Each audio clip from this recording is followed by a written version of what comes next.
pembelajaran kita hari ini. Ibu minta yang kasih nih, siapa yang mau pimpin kita dalam doa? Buat kita aja, ya. Satu orang. Kak ini Kak Devi. Ya. Jalannya serius.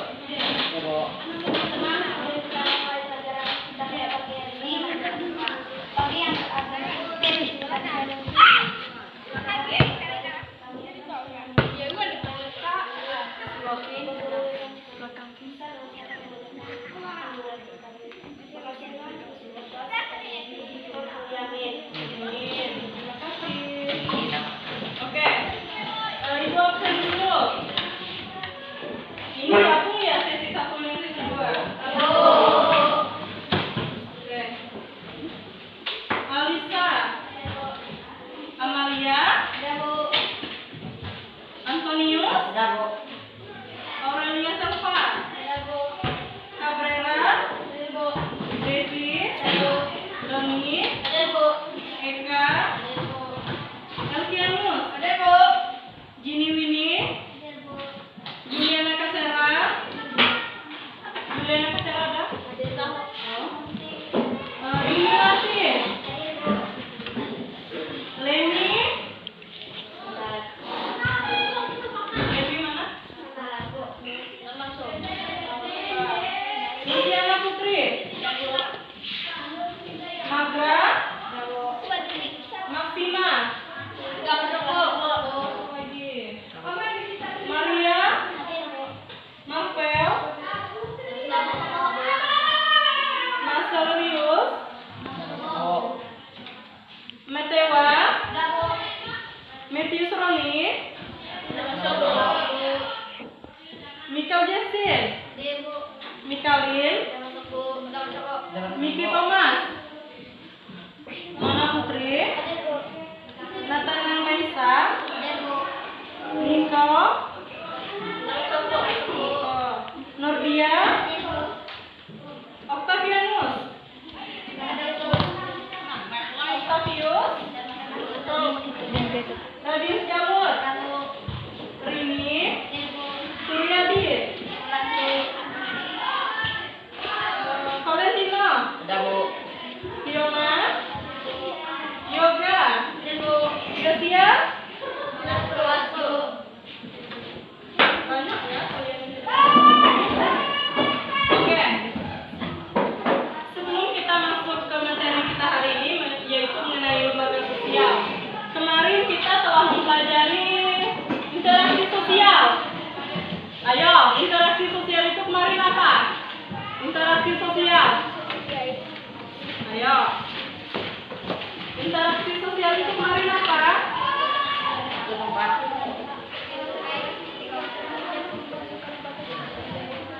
Apa interaksi sosial itu kemarin?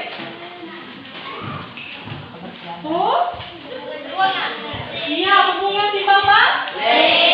Iya, hubungan timbal balik antara manusia satu dengan manusia lainnya.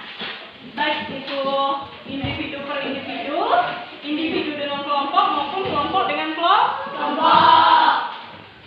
Oke, jadi kita hari ini akan membahas tentang lembaga sosial. Bu, Sari semoga lagi.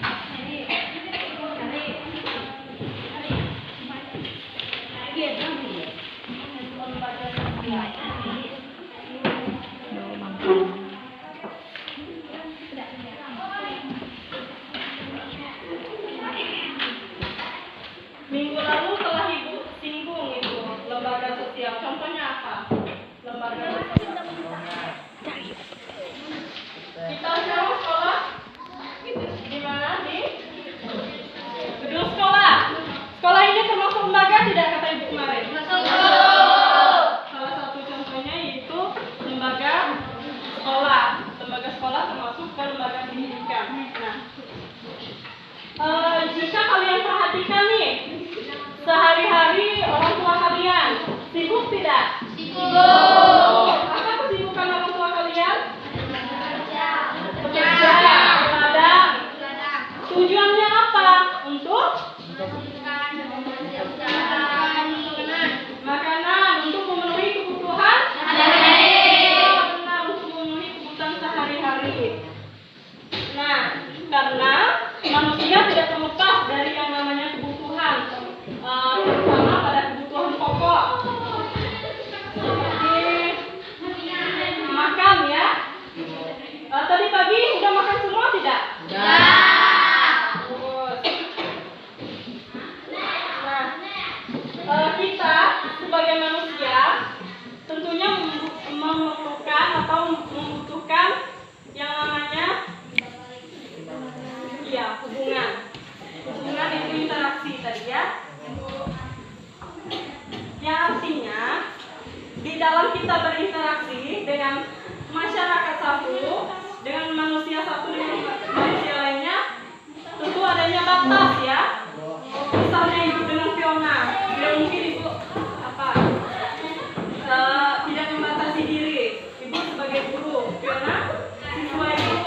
Ada sanksinya. Nah,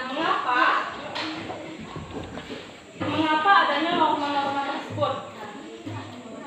Lembaga sosial ini yang akan kita bahas, karena lembaga sosial ini ada karena kebutuhan kita manusia. Kita butuh adanya pendidikan, sehingga ada lembaga pendidikan, adanya sekolah. Nah, lembaga sosial tahu pengertian lembaga sosial? Ayo tengok bukunya. Lembaga sosial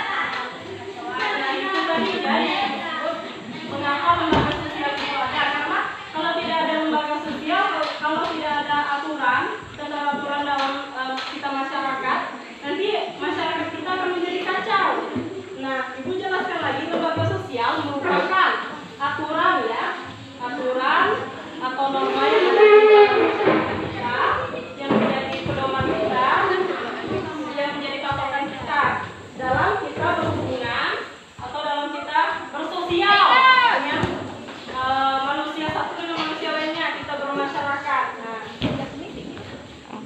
dalam masyarakat pun ada 4 tingkatan norma. Ini boleh. Kita lihat nih, kita pelajari. Yang pertama, kalian buka ya halaman 99. Beda. Kayak deh. Cara. Langsung minta. Ya, 4 tingkatan norma. Yang pertama itu cara. Hanya 30 menit, anu padam hanya 30 menit. Nih. Perbuatan kita di Jangan ke belakang. masyarakat.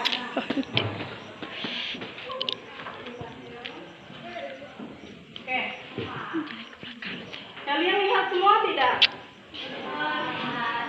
Apa yang dilakukan di sini? Membuang sampah pada tempatnya. Nah, ini merupakan cara atau perbuatan yang benar ya, yang benar. Nah, kalau ini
Tapi kalian ada pamit tidak?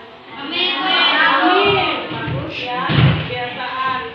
Nah, kebiasaan ini sanksinya juga tidak utuh, tidak terlalu berat. Ditegur juga, misalnya kita menghormati orang yang lebih tua. Ketika kita lewat misalnya di depan orang yang lebih tua, kita menunduk, itu cara yang benar. Misalnya kita lalu-lalu seperti ini. Itu tidak apa? Intinya ditegur. Kebiasaan apa tadi? Perbuatan yang dilakukan terus menerus. Ingat itu. Kemudian tata kelakuan atau mores. Ayo bacakan satu orang. Tata kelakuan atau mores. Ayo bacakan. Tata kelakuan atau mores. Biasanya itu kemudian diterima sebagai patokan atau norma pengatur kemampuan bertindak, maka di dalamnya sudah terdapat untuk pengawasan dan jika terjadi penyimpangan, pelakuannya akan diterapkan sanksi. Contoh, jika seorang peserta didik melanggar tata tertib sekolah, mendapatkan sanksi atas perbuatannya sesuai dengan aturan. Iya, tata kelakuan ini kebiasaan juga. Artinya lebih dari kebiasaan. Begini ya, contohnya kita di sekolah. Kebiasaan kita memang kita harus menggunakan seragam sekolah dengan rapi, misalnya baju dimasukkan ke dalam. Itu kebiasaan kita. Nah, tetapi jika kebiasaan tersebut dilanggar seseorang, akan mendapatkan sanksi. Misalnya kalian dihukum kalau tidak memasukkan baju ke dalam. Kemudian ada istiadat. Apa ada istiadat? Tata kelakuan yang semakin kuat. Tata kelakuan kita yang semakin kuat mengikat para anggotanya. Di sini apa yang dicontohkan? Itu ada pengantin pria. Kalau seperti kita daya semua nih kan? Daya semua. Nah, apa yang menjadi ada istiadat kita? Kalian masih lihat tidak? Sering lihat tidak? Kalau ada acara pernikahan, nikah, ada? Sering tak lihat? Sering. Misalnya dua pengantin ini disuruh apa? Injak telur. Sering tak lihat? Tidak. Tidak. Kalau yang duduk di itu apa? Duduk di apa namanya itu? Jonggo. Di atas batu. Sering lihat? Sering kok. Naik. Itu merupakan ada istiadat kita suku Dayak. Ya, kita suku Dayak terlebih di daerah kita. Nah, hal tersebut karena apa? Karena ini ya, 4 tingkatan norma itu diberlakukan dalam masyarakat karena bertujuan untuk mengatur hidup kita di masyarakat agar kita tidak menyimpang ya. Misalnya seperti tadi tingkah laku kita yang membawa sampah sembarangan, tentunya diatur, ditegur supaya kita tidak melakukannya berulang. Itu tujuannya agar kita tingkah laku kita baik.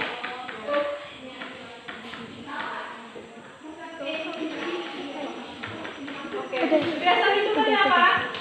Kebiasaan. Ayolah, kebiasaan tadi itu apa?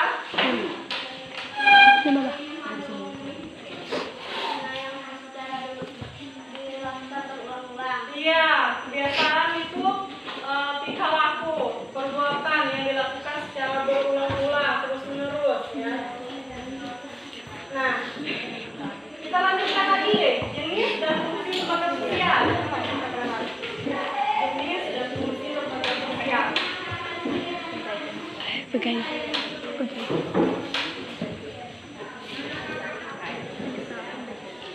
Kita akan ada 5 ya. Ada 5 jenis lembaga sosial dan tentunya ada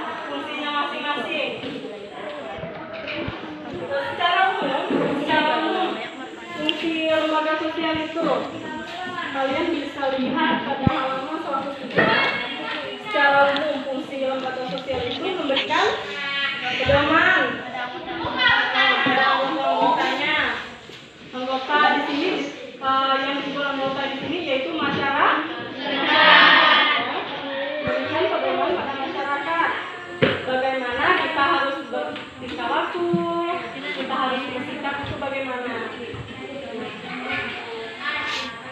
Kemudian menjaga kebutuhan yang bersangkutan.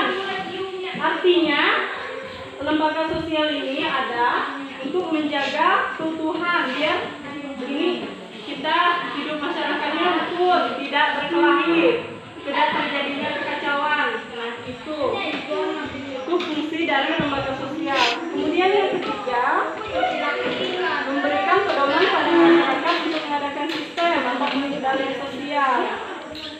Nah itu dia dalam arti lembaga sosial ini ada fungsinya mengawasi pengawasan sosial ya.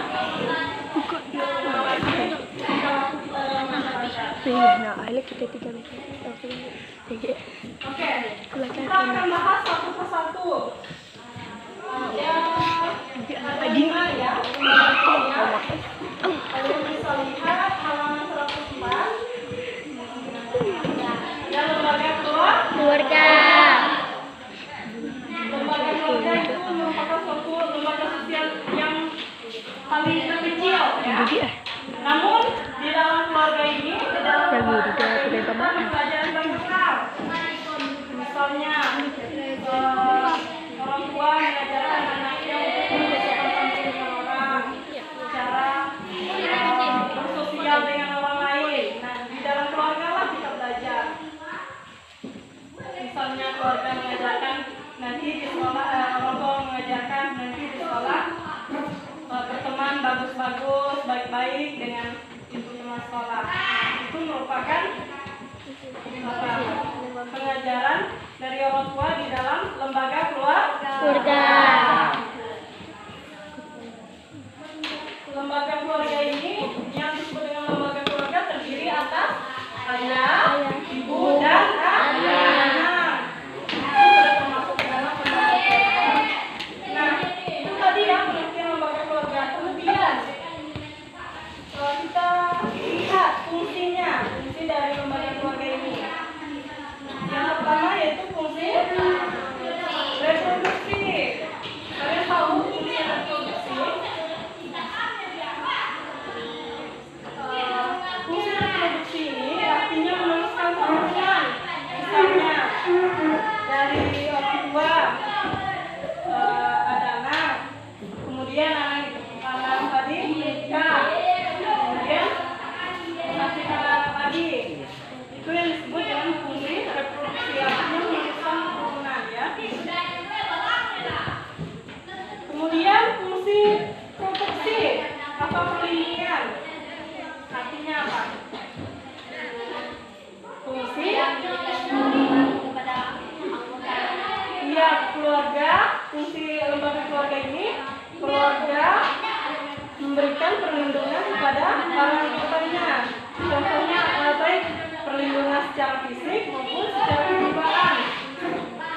Contohnya orang tua memberikan perlindungan kepada anaknya, misalnya terlebih terutama pada ayah memberikan perlindungan fisik. Contohnya artinya ayah tersebut membuat rumah misalnya, itu memberikan perlindungan secara fisik ya.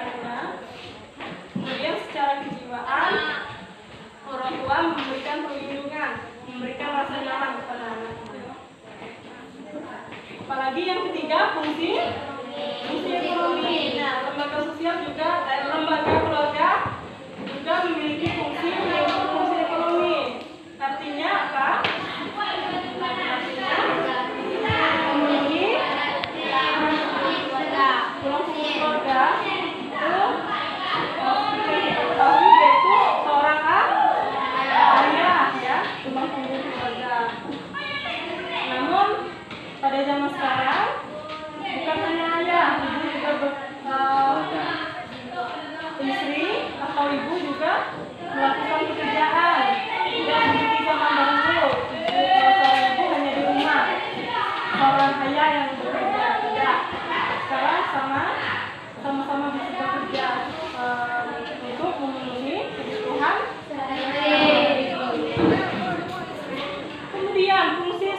sosialisasi dalam keluarga bagaimana? Keluarga kepribadian anak agar sesuai dengan harapan orang tua dan masyarakat. agar sesuai Dengan harapan orang tua dan masyarakat. membentuk kepribadian apa? Intelisi Sosialisasi ini pula anak diajarkan menjalankan kehidupan yang sesuai dengan nilai dan norma masyarakat. di dalam lembaga keluarga ini anak diajarkan pengajaran tentang nilai atau aturan dalam masyarakat. Begini contohnya, seorang ayah mengajarkan anaknya di dalam masyarakat ini kita hidupnya rukun dengan tetangga, jangan mengambil barang orang misalnya. Dan misalnya kalau ada teman memerlukan kita, butuh bantuan kita, kita tolong. Nah, itu salah satu contoh fungsi sosialisasi. Ya. Kemudian fungsi afeksi yaitu Kita iya, keluarga memberikan kasih sayang. Kasih sayang itu satu sama lainnya. Contohnya orang tua, ibu dengan ayah memberikan kasih sayang pada anaknya. Tidak membedakan anak yang pertama dengan anak yang kedua. Sama-sama dikasihi. Kemudian fungsi pengawasan sosial artinya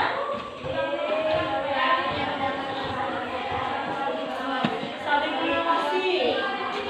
Saling mengawasi. Fungsinya apa? Untuk menjaga nama baik mereka.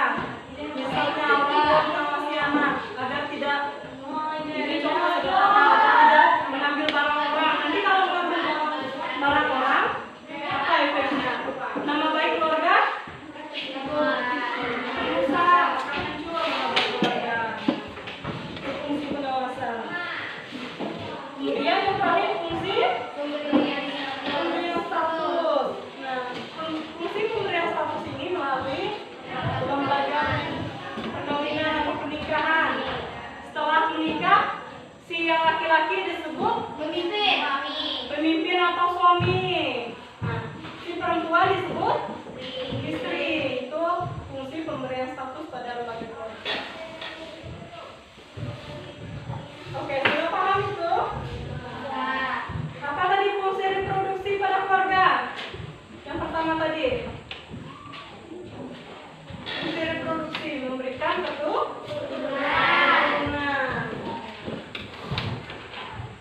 Selanjutnya, kalau itu tadi sudah reproduksi, selanjutnya lembaga agama.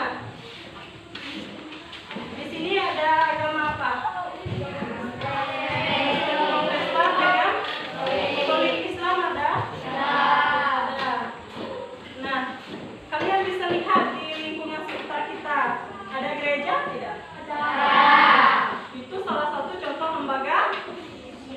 Lembaga agama. Lembaga agama ini merupakan suatu sistem keyakinan kerohanian kita.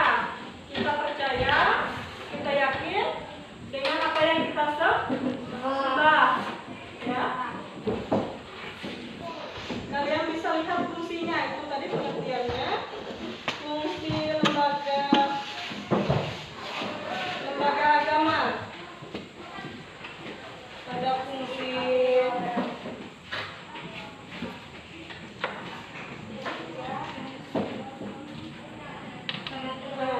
ada berapa? Ada 8 fungsinya.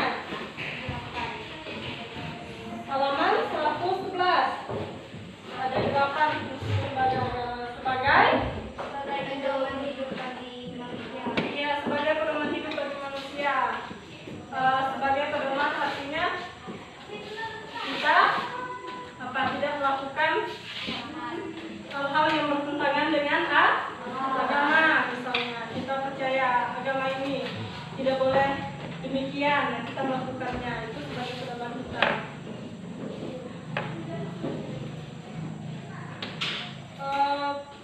Kemudian yang kedua, kebenaran. Kita percaya agama kita itu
diajarkan berbuat baik pada sesama.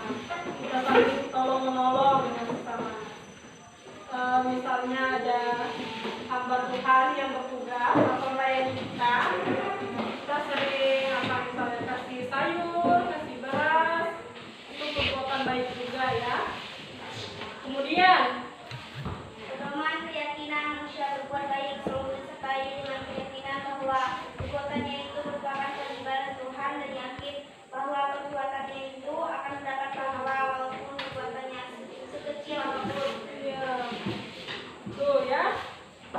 Misalnya kita berbuat baik pada orang, kita yakin perbuatan kita itu misalnya menolong, perbuatan kita itu mendapat pahala, mendapat hitungan dari Tuhan. Kemudian Pedoman keberadaan yang ada hakikatnya untuk hidup di dunia adalah ciptaan Tuhan semata.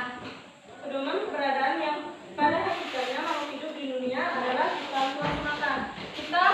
Kita ini tahu nggak, maksudnya kita hidup di dunia itu sebagai makhluk ciptaan Tuhan. Kita ada di dunia sebagai ciptaan Tuhan. Kemudian Pedoman hidup reaksi dan hiburan dalam mencari kepuasan batin melalui reaksi dan hiburan yang berkaitan dengan agama. yaitu rekreasi ya, mencari hiburan, tetapi dalam arti hiburan itu tidak menyimpang dari agama kita, tidak melanggar kaidah-kaidah. Ada 3 lagi lembaga yang C, lembaga ekonomi. Lembaga ekonomi itu merupakan lembaga sosial yang mengatur tata hubungan Antara manusia untuk memenuhi kebutuhan, sehari-hari kita, terutama pada kebutuhan pokok ya. Fungsi lembaga ekonomi. Contoh lembaga ekonomi seperti pasar, lembaga ekonomi. Contohnya apa? Di mana kita melakukan jual beli. Itu yang disebut lembaga ekonomi ya. Ada lembaga ekonomi itu tadi pengertiannya ya. Pengertian yang mengatur hubungan antar manusia dalam memenuhi kebutuhan. Itu pengertiannya. Kemudian fungsinya beri pedoman mendapatkan bahan pangan. iya, memberi